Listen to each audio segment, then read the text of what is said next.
শিৱসাগৰত বীৰ লাচিত সেনাৰ খিলঞ্জীয়া দিৱস। জুবিনদাৰ ভাষাৰে আমি কওঁ, ধুমুহাৰ সতে বীৰ লাচিত সেনাৰ বহু যুগৰে নাচোন, শৃংখল চলিহা। আজি ইয়াণ্ডাবু সন্ধিৰ ম্যাদ উকলিল, এক ঐতিহাসিক দিন। অসম চৰকাৰে ভাৰত চৰকাৰে এতিয়া বিষয়টো আলোচনা কৰিব লাগিছিল, শৃংখল চলিহা। বীৰ লাচিত সেনাই নিজেই ভাৰত চৰকাৰলৈ ড্ৰছিয়াৰ প্ৰস্তুত কৰি প্ৰেৰণ কৰিব, শৃংখল চলিহা। অসমত অসমীয়াৰ দপদপনি থাকিব লাগিব, কোনো বাংলাদেশী মূলৰ নাইবা বহিৰাগতৰ দাদাগিৰি অসমত নচলিব। এয়া বীৰ লাচিত সেনাৰ স্পষ্ট কথা, শৃংখল চলিহা। বীৰ লাচিত সেনা কংগ্ৰেছ বা বিজেপি কোনো দলৰে দালাল নহয়। আমাক দালাল সজাবৰ বাবে বিজেপি আৰু কংগ্ৰেছৰ আইটি চেলে সদায়ে চেষ্টা কৰি আহিছে, কিন্তু সেই চেষ্টা আমি বিফল কৰি আহিছোঁ, শৃংখল চলিহা। শিৱসাগৰত বীৰ লাচিত সেনা অসমৰ খিলঞ্জীয়া দিৱস। এদিনীয়াকৈ ঐতিহাসিক তলাতল ঘৰ বাকৰিত আয়োজন কৰা হৈছে খিলঞ্জীয়া দিৱস। অসমীয়া খিলঞ্জীয়া জাতি জনগোষ্ঠীক একত্ৰিত কৰি ৰখাৰ উদ্দেশ্যেৰে বীৰ লাচিত সেনাই পালন কৰি আহিছে খিলঞ্জীয়া দিৱস। খিলঞ্জীয়া দিৱসৰ সৈতে সংগতি ৰাখি জাগৰণ যাত্ৰাৰ বাহিৰ। বৰ্ডিং খেলপথাৰৰ বিভিন্ন জাতি জনগোষ্ঠীৰ প্ৰতীকী ৰূপত পৰম্পৰা লোকাচাৰ প্ৰদৰ্শনেৰে বাহিৰ কৰা হৈছে জাগৰণ যাত্ৰাৰ।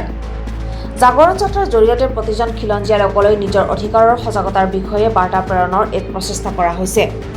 বৰ্ডিং খেলপথাৰৰ পৰা তলাতল ঘৰৰ বাকৰিত জাগৰণ যাত্ৰা উপস্থিত হোৱাৰ পাছতে আৰম্ভ হ'ব মুকলি সভা। সন্ধিয়া গীত পৰিৱেশন কৰিব জনপ্ৰিয় কণ্ঠশিল্পী ফ্ৰিকু কাশ্যপে। Bureau chief, Sivasagar, Assam reports live. দিনটো অসমৰ খিলঞ্জীয়াৰ বাবে ঐতিহাসিক দিন। বীৰ লাচিত সেনাই খিলঞ্জীয়া দিৱস যোৱা বছৰৰ পৰা পালন কৰিছে কেন্দ্ৰীয়ভাৱে। যোৱা বছৰ যোৰহাটত হৈছিলে, এবাৰ শিৱসাগৰ জিলাই দায়িত্ব লৈছিলে কেন্দ্ৰীয় সমিতিৰ উদ্যোগত। আৰু আজি হাজাৰ হাজাৰ আমাৰ সৈনিক অসমৰ বিভিন্ন প্ৰান্তৰ পৰা বিভিন্ন জিলাৰ পৰা আহি একত্ৰিত হৈছে। ইয়াৰ পৰাই এটাই বাৰ্তা, অসমৰ খিলঞ্জীয়া মানুহৰ প্ৰভুত্ব থাকিব লাগিব, খিলঞ্জীয়া মানুহে মূৰ তুলি জীয়াই থাকিব লাগিব। কোনো বাংলাদেশী মূলৰ মানুহ, কোনো বহিৰাগত মানুহৰ দপদপনি বীৰ লাচিত সেনা অসমে সহ্য নকৰে, সেইটো স্পষ্ট কথা। আৰু আজি ইয়াৰ পৰা এটা সমন্বয়ৰ শোভাযাত্ৰা হ'ব। শোভাযাত্ৰাই খিলঞ্জীয়াৰ প্ৰতিটো দিশ আজি আমি স্পৰ্শ কৰিবলৈ চেষ্টা কৰিছোঁ। আৰু অনাগত দিনত যিখন সংগ্ৰামৰ আমি পৃষ্ঠপোষকতা কৰোঁ, সেই সংগ্ৰামখন দীঘলীয়া হ'ব আৰু সংগ্ৰামখন তীব্ৰতৰ হ'ব। আৰু কথা বতৰাবিলাক স্পষ্টকৈ আমি অসমৰ জনগণক কৈ দিছোঁ। কেতিয়াবা আমাক কোনোবা ৰাজনৈতিক দলৰ দালাল, কেতিয়াবা আমুক এটা দলৰ দালাল, এইবিলাক কথা বতৰাই কিছুমান আইটি চেলৰ মানুহে আমাৰ সংগঠনটোক শেষ কৰিবলৈ চেষ্টা বহুবাৰ কৰিছে। আৰু মই জুবিনদাৰ ভাষাৰে কওঁ, বীৰ লাচিত সেনাৰ ধুমুহাৰ সৈতে বহু যুগৰে নাচোন। এইটো চাবলৈ গ'লে আজি ইয়াণ্ডাবু চুক্তিখন শেষ হ'ল। আজি 200 বছৰ হ'ল যেতিয়া চুক্তিখন শেষ হ'ল। ইয়াৰ ওপৰত এতিয়া কথা বতৰাবিলাক ভাৰত চৰকাৰে পাতিব লাগিছিলে, অসম চৰকাৰে পাতিব লাগিছিলে। আজি আমাৰ যিখন আলোচনা চক্ৰ হ'ব, তাত আমি এখন ড্ৰছিয়াৰ প্ৰস্তুত কৰিম আৰু সেই ড্ৰছিয়াৰখন আমি ভাৰত চৰকাৰলৈ পঠিয়াম। আমি গোটেই ড্ৰছিয়াৰখন গৃহ বিভাগলৈ পঠিয়াম আৰু তাৰ ওপৰত আমি আলোচনা হোৱাটো বিচাৰোঁ। আৰু ভৱিষ্যতে যদি আলোচনা হয় বীৰ লাচিত সেনাৰ, তেতিয়া যিখিনি প্ৰতিনিধিত্ব থাকিব, তেওঁলোকে কেন্দ্ৰীয় চৰকাৰৰ লগত এই বিষয়ে আলোচনাত বহিব পাৰিব।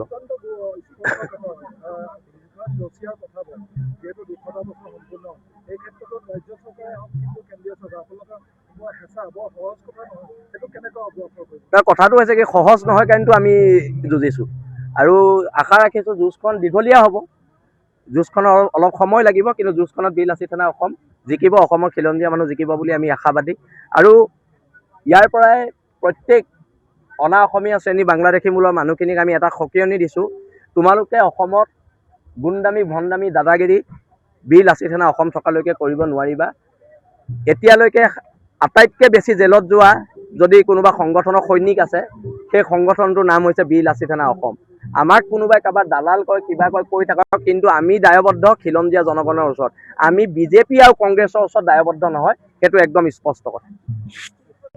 না, আপোনালোকে সকলোৱে দেখিছে যে যোৱা বছৰৰ পৰা বীৰ লাচিত সেনা অসমৰ উদ্যোগত অসমৰ প্ৰত্যেকটো খিলঞ্জীয়া জাতি জনগোষ্ঠীক সমবেত কৰি অসম খিলঞ্জীয়া দিৱস আমি উদযাপন কৰিছোঁ।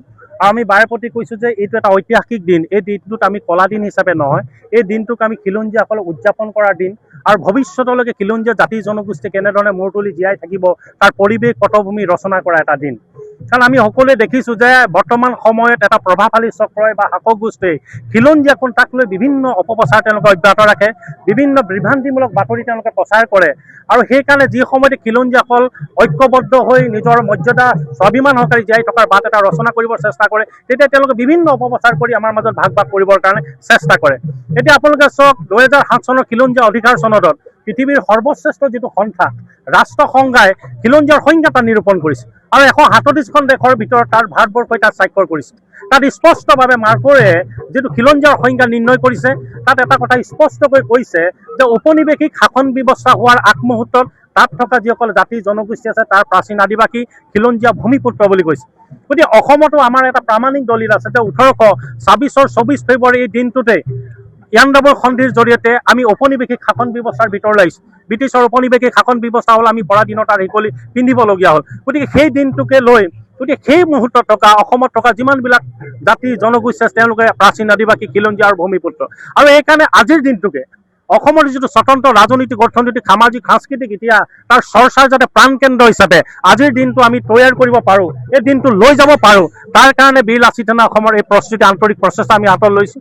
যোৱা বছৰ লৈছোঁ, এই বছৰ আচলতে খুব সুন্দৰকৈ আমি পঢ়াৰ কথা চিন্তা চৰ্চা হৈছিল। কিন্তু জানেই যে বীৰ লাচিত সেনাৰ প্ৰায় 50জনকৈ সংগ্ৰামী সতীৰ্থক কাৰাগাৰলৈ নিক্ষেপ কৰা হৈছিল, যাৰ কাৰণে আমি খুব অনুষ্টুপীয়াকৈ আজি হ'লেও আমি কৰিব বিচাৰিছোঁ। কিন্তু ভৱিষ্যতলৈকে আমি এটা কথাই ক'ব বিচাৰোঁ যে এই ভূখণ্ডত আজন্ম গৃহমীত আমি সদায় মূৰ তুলি জীয়াই থাকিব লাগিব। খিলঞ্জীয়াসকলে মৰ্যাদাসকলে স্বাভিমানসকলে জীয়াই থকাৰ বাটটো সদায় তৈয়াৰ হৈ থাকিব লাগিব। আৰু সেইকাৰণে আমাৰ নিজৰ যিটো স্বতন্ত্ৰ ৰাজনৈতিক অৰ্থনৈতিক সামাজিক সাংস্কৃতিক যিটো ইতিহাস, সেই চৰ্চাৰ যাতে প্ৰাণকেন্দ্ৰ হিচাপে আজিৰ দিনটোক আমি তৈয়াৰ কৰি ল'ব পাৰোঁ, তাৰ কাৰণে বীৰ লাচিত আহিবলগীয়া আমাৰ সকলো জাতি জনগোষ্ঠীক আস্থা বিশ্বাসেৰে ঐক্যবদ্ধ কৰি আগবাঢ়ি যাব।